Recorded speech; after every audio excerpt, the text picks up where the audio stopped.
What's up, guys? Welcome to Fruit for Thought. I've often seen it said that people should not be wearing hats in church, especially if preaching or leading worship. I would like to challenge that way of thinking today. Let's go way back in history. Headwear in the ancient Near East consisted of things like turbans and shamags. They were common and served cultural and religious purposes. One such ancient belief was that headwear improved one's spiritual connection to God, as well as being a symbol of humility. However, headwear could also represent societal status. Some may ask, aren't turbans a Muslim thing? Well, not entirely.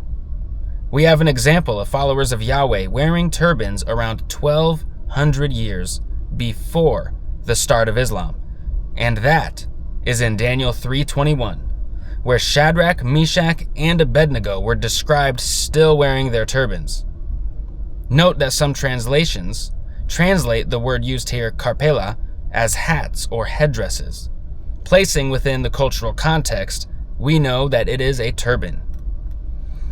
Now I want to take you even further back in time to Exodus 28:39, where the high priest was instructed to have their turban made of fine linen.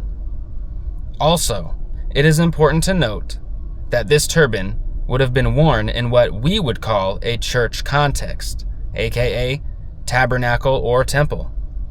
And this was approximately 2,000 years before the start of Islam. Turbans are also mentioned in Isaiah 3:23 and Zechariah 3:5.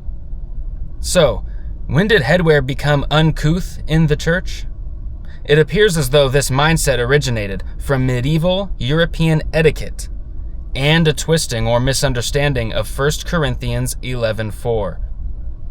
The other rule of suit and tie, no beard in American churches originated around the 1950s through 70s as a knee-jerk counterculture reaction to the hippies.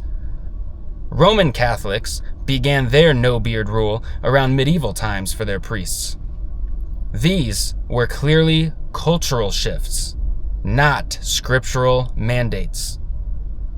Now back to the twisting of 1 Corinthians 11:4 regarding male headwear.